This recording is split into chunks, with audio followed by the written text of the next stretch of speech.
Welcome back to Scary Urban Legends here. I'm your host Andrew, and today we're going to talk about the top 10 scary demons from movies. At number 10 spot, we have Pazuzu from The Exorcist. You know we have to start this list with one of the most iconic horrors of all time, 1971's The Exorcist. Although this movie is known worldwide, many don't know who the bad guy truly is, other than the fact that he's a demon and that he's bad. So for some demon education, let me just explain. The main antagonist of the Exorcist movie is Pazuzu, who is considered the king of all demons in the underworld, according to Assyrian and Babylonian mythology. In legend, Pazuzu is depicted as a human-like figure with a scorpion's tail, wings, claws, and always has his right hand pointing upwards and his left hand downward. But in more popular culture, he's depicted as one of these. And I gotta say, this gotta be one of the most vampire-looking demons out there. In legend, Pazuzu was created originally as an angel, but when the whole God vs. Lucifer incident happened, he joined the dark forces, and he, along with all of Lucifer's friends, were banished. And need I mention, this demon is specifically known for his possession abilities, and this is ultimately how the movie Exorcist happened. 12-year-old Regan McNeil using the Ouija board, then boom. At number 9 spot, we have Bagul from The Sinister. Bagul, or Mr. Boogie, or Eater of Children. Okay, that name is kinda direct. Well, this demon plays the bad guy in the 2012 horror film Sinister and its prequel Sinister 2. Yeah, he doesn't die in the first one. Sorry for the spoilers. In the movie, he's able to move across different realms and can teleport anywhere by just using images of himself. But apart from the horrible deeds he committed, like his many videos like Pool Party 66 and Lawn Work 86, people still don't know who Bagul really is, and quite honestly I don't even know, because Bagul relates to so many different deities that I had to do my research. The closest one Bagul could resemble is Moloch, which is the ancient pagan god of child sacrifice, and many others claim that Bagul is the close brother of this god. I mean, it would make sense. In medieval times, many worshipped this Canaanite deity who is all about child sacrifice. This statue was said to have 7 chambers within, one being for sacrificing children. In all honesty, Sinister was a really good horror movie, and props to this great iteration of Moloch in the flesh. At number 8 spot, we have Deadite in Evil Dead. Look at these. Look at these. In the original 1981 Sam Raimi's version, we were introduced to the Deadites. These were considered to be demonic zombies, just in case a regular zombie or a regular demon wasn't enough. They went along and mixed the two together. And to make things even worse, they were possessed by these Cardanian demons that could basically touch anything, and they would be able to have complete possession over it. Imagine just going up to different people and just touching them, and you're able to possess their living souls. This strength alone gives them a spot on this list. Among their other strengths, they also work as a hive mind, as you notice from the demons saying "we" a lot. This means they all work under the same user of the Book of the Dead. So basically, if one is seeing you, all of them are.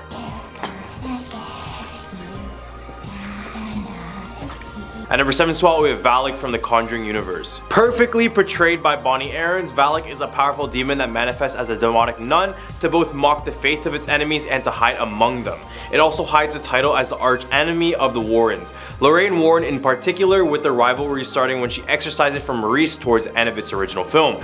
Valk is a very wicked, ruthless, sadistic, cold, and completely despicable demon. She's a complete menace and very scary. Almost forgot to mention, I mean, look at this.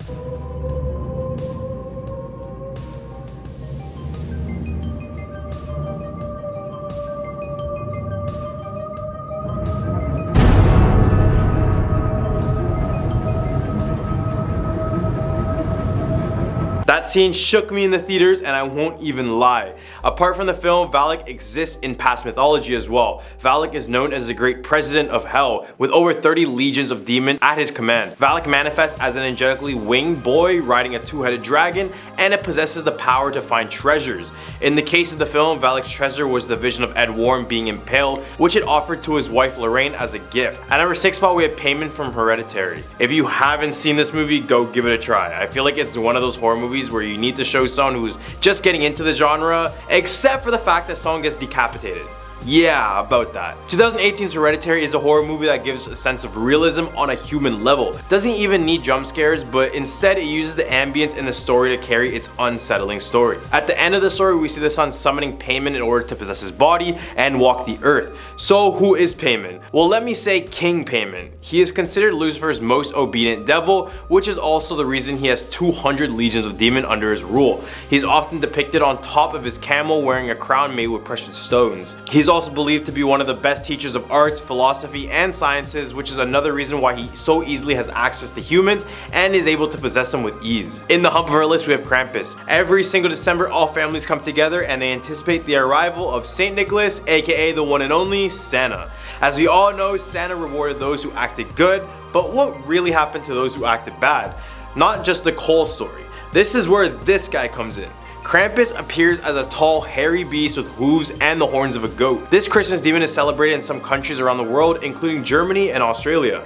And on December 5th, people dress up as this devil and chase naughty children around, which is like Halloween with a menacing twist. And talking about twists, many other tales of Krampus speak of him kidnapping naughty children, later taking their lives and eating them. At number 4 spot, we have the Balrog from the Lord of the Rings. I was way too excited to mention this beast since Lord of the Rings is my favorite trilogy of all time.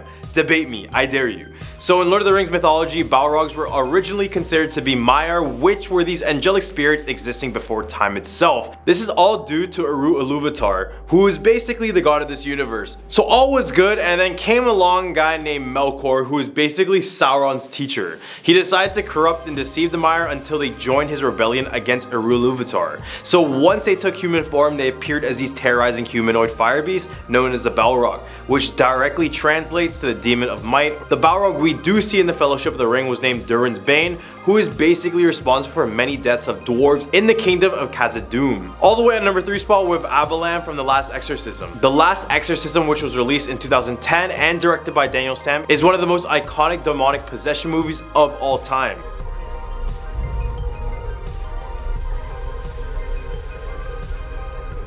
This movie is about a religious minister who is struggling both financially and mentally. So he decides to shoot a documentary to expose the fraud within his very own ministry. Except what he finds out is something a lot more real. This is when he decides to help a fellow follower named Louis Sweetser who believed his daughter was possessed. When they arrived, she was actually possessed and shit hit the fan really quick. The demon that presented in the movie is Abalam. So remember the payment demon I mentioned in Hereditary? Well, this guy is always close by to that guy because it's believed if you summon payment, Abalam will appear beside him once you have given a sacrifice or other offering. At number 2 spot, we have the lipstick demon from Insidious. Insidious was a fresh horror movie in a time where horror movies became repetitive and predictable.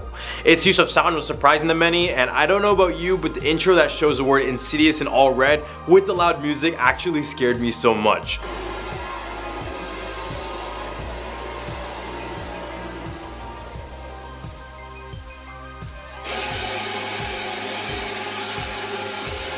Now onto the lipstick demon, otherwise known as the man with fire in his face, is the main villain of Insidious. He is played by American composer and actor Joseph Bishara. This demon is a monstrous and sinister creature, tall and gaunt with a dark humanoid figure. Most of his body is black as coal with long spider-like fingernails, hooves, and a long forked tail. His head is mostly bald except for long tufts of hair around his ears.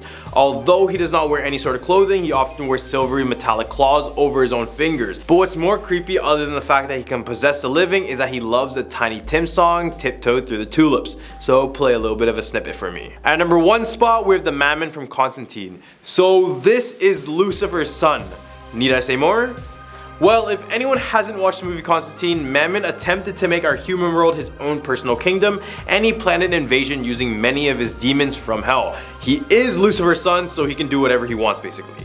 Except that very fact that he was Lucifer's son was the reason he was stopped in the first place. So there's that. He is the high prince of the 7 princesses that make up hell, and it would make sense that he is also the strongest one in hell apart from his father Lucifer.